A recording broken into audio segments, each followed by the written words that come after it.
മകളുടെ പ്രസവ സമയത്ത് അവളുടെ കൂടെ നിൽക്കാൻ വേണ്ടി വീട്ടിലുള്ള മറ്റു മകളെ കൂടി പറഞ്ഞയച്ചു എന്നതാണ്. പക്ഷേ ആ ഒരു സമയത്ത് മകളുടെ ഭർത്താവും മറ്റേ അനിയത്തിയുമായി അടുപ്പത്തിലാവുകയും ഇപ്പോൾ മകൾ ജ്യേഷ്ഠത്തിയുടെ ഭർത്താവിനെ തന്നെ കല്യാണം കഴിക്കണമെന്ന വാശിയിലാണ് നിൽക്കുന്നത്. അപ്പോൾ ഇവക്കും ഇതിൻ്റെ കാര്യം പറഞ്ഞു കൊടുത്തിട്ട് മനസ്സിലാവുന്നില്ല എന്നതാണ് പ്രശ്നം. ഞാൻ ഇപ്പോൾ അടുത്ത് വായിച്ചപ്പോൾ ഷേഖ് ഇബ്നു ബാസിനോടൊരു സ്ത്രീ ചോദിക്കുന്ന ഒരു ചോദ്യമുണ്ട്. ഈ മരുമകൻ എന്ന് പറയുമ്പോൾ അവന് ഭാര്യയുടെ ഉമ്മ എന്ന് പറഞ്ഞാൽ അവർ തമ്മിൽ മഹറമല്ലേ? അപ്പോൾ ഉമ്മഹാത്തു നിസാഇക്കും എന്ന് പറയണ്ടല്ലോ ഖുർആൻ. നിങ്ങളുടെ ഭാര്യമാരുടെ ഉമ്മമാരും എന്ന് പറയുന്നിടത്ത് മഹറമിൻ്റെ കൂടെ അവർ പരിഗണിക്കുന്നുണ്ട്. അപ്പോൾ മഹറം തന്നെയാണ്. അപ്പോൾ ഈ ചോദ്യത്തിൽ കാണുന്നത് എന്താണെന്ന് വിചാരിച്ചാൽ ഈ സ്ത്രീ മരുമകനിൽ നിന്ന് വളരെ ഒരു ഡിസ്റ്റൻസ്, ഒരു അകലം പാലിക്കുന്നതാണ്. മരുമകൻ്റെ മുന്നിൽ ഫുൾ ഡ്രസ്സിലേ നിൽക്കുള്ളൂ, കൂടെ ഇരുന്ന് രണ്ടാൾ ഒറ്റയ്ക്ക് ഭക്ഷണം കഴിക്കാനൊക്കെ വിസമ്മതിക്കുന്നു. ഇങ്ങനെയൊക്കെ ചെയ്യേണ്ടതുണ്ടോ എന്നാണ് ചോദ്യം.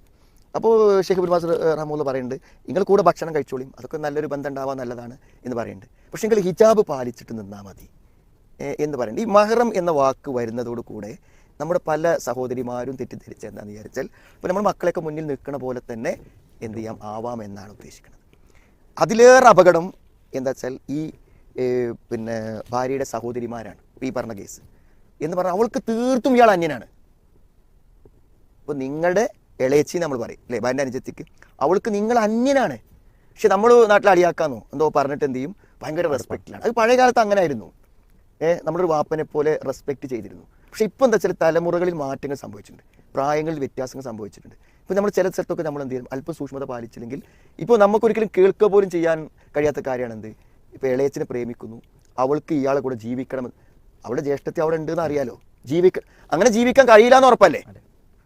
അതായത് രണ്ടാൾ ഒരുമിച്ച് വെക്കാൻ ഇസ്ലാം അനുവദിക്കണില്ലല്ലോ, മനസ്സിലായി? അപ്പോൾ ഇനി ഒഴിവാക്കിയാൽ തന്നെ എന്താന്ന് വിചാരിച്ചാൽ അവർക്കൊരു ബായിനായ റജഈയായ തൊലാക്കാണെങ്കിൽ വീണ്ടും ഇവളെ തിരിച്ചെടുക്കാൻ സാധ്യതകളില്ലേ?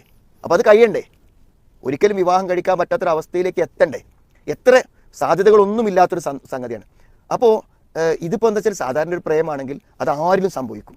ഒരു ജാതിക്കാരനാവാം, മതസ്ഥനെ ആവാം, കുട്ടികളുടെ ആവാം. അപ്പോൾ ഇങ്ങനത്തെ ഒരു അടുപ്പത്തിനുള്ള അവസരം ഉണ്ടാവുക എന്നുള്ളത് വളരെ ഭയാനകമാണ്. അവിടെയൊക്കെ സംഭവിക്കണമെന്ന് വെച്ചാൽ ഇവരൊരു അന്യനായി കാണില്ല. അതുകൊണ്ട് എന്ത് ചെയ്യും, ഇളയച്ചിമാരൊക്കെ അളിയൻ്റെ ബൈക്കുമ്പോൾ കയറി പോവും, കാറിലൊറ്റക്ക് പോവും, അവരൊട്ട് കൊണ്ടുപോയി ഡ്രോപ്പ് ചെയ്യും, വീട്ടിൽ ചിലപ്പോൾ അവരൊറ്റ കാണുന്ന സാഹചര്യം ഉണ്ടായിരിക്കും, ഹോസ്റ്റലിൽ ഒറ്റക്ക് കൊണ്ടുപോയാക്കും. അപ്പോൾ അതൊക്കെ ഒരു വിശ്വാസത്തിൻ്റെ അടിസ്ഥാനത്തിൽ അവിടെയൊക്കെ നമ്മൾ അന്യരാണ് ഇവർ എന്നുള്ളൊരു വിചാരം മറന്നു പോവുകയാണ്. അപ്പോൾ ഇത് നമുക്ക് കിട്ടുന്ന സന്ദേശം എന്താണെന്ന് വെച്ചാൽ, ഒന്ന് ഈ പെൺകുട്ടിനെ കൺവിൻസ് ചെയ്താൽ തീരുന്ന കാര്യമുള്ളത്. സാധാരണ നമ്മൾ പ്രേമം ഉണ്ടാകുമ്പോൾ കൺവിൻസ് ചെയ്യൂലേ, അതേമാതിരി കൺവിൻസ് ചെയ്ത് മനസ്സിലാക്കി കൊടുത്താൽ അവളെ ഇന്ന് രക്ഷപ്പെടുത്താൻ വലിയ ബുദ്ധിമുട്ടുണ്ടാവില്ല വിചാരിക്കാം.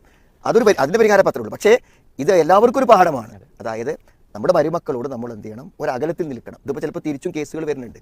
അതായത് അമ്മായിമ്മയും അതൊക്കെ തന്നെ എൻ്റെ അപകടം തന്നാൽ ഇപ്പോൾ പിന്നെ എങ്ങനെയാണ് അവരൊന്നിച്ച് പോവുക?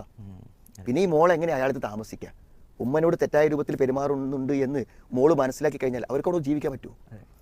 എൻ്റെ അനുജത്തിയോട് എൻ്റെ ഭർത്താവ് മോശമായി പെരുമാറുന്നു എന്ന് തോന്നിക്കഴിഞ്ഞാൽ അയാളെ ഭർത്താവായി സ്വീകരിക്കാൻ പറ്റുമോ? ഇതൊക്കെ എന്ന് പറഞ്ഞാൽ കുടുംബം വിളക്കി ചേർക്കാൻ പറ്റാത്ത വിധം ചിന്ന ഭിന്നമായി പോകുന്ന പ്രശ്നങ്ങളാണ് ഈ ബന്ധങ്ങൾ. വളരെ സൂക്ഷിക്കേണ്ട കാര്യമാണ്. നമുക്ക് പറയാനുള്ള എന്താ വെച്ചാൽ ഇപ്പോൾ ഈ പൊതുവേ ഇളയച്ചിമാരാണെങ്കിൽ പ്രത്യേകിച്ചും എന്ത് ചെയ്യണം, പൂർണ്ണ ഹിജാബോടെ ഇയാളൊരു അന്യ പുരുഷനാണെന്നുള്ള 100% ബോധത്തോടു കൂടെ തന്നെ വീട്ടിൽ നിൽക്കേണ്ടത്. അത് കുറച്ചൊക്കെ അമ്മായിമ്മമാർ അല്ലെങ്കിൽ ഉമ്മമാരും ശ്രദ്ധിക്കുന്നത് നല്ലതാണ്. കാരണം നമ്മൾ നല്ലത് വിചാരിക്കും, അപ്പുറത്തെ ആൾ നല്ലത് വിചാരിച്ചുകൊള്ളണമെന്നില്ല. അപൂർവങ്ങളിൽ അപൂർവമായി പോലും അങ്ങനത്തെ ഒരു തെറ്റായ ബന്ധമുണ്ടായിപ്പോയാൽ നമ്മുടെ മകളുടെ ഭാവി അനാഥമായി പോകും. സമൂഹത്തിൽ നമുക്ക് ഇറങ്ങി നടക്കാൻ പറ്റില്ല. അള്ളാഹുവിന്റെ അടുക്കൽ ചെല്ലുമ്പോൾ അതിനേക്കാളും വലിയ പ്രശ്നങ്ങളാണുള്ളത്. അപ്പോൾ അതൊരു തിരിച്ചറിവുണ്ടാവാൻ ഈ ക്വസ്റ്റ്യൻ ഉപകരിക്കുമെന്നാണ് എനിക്ക് തോന്നുന്നത്.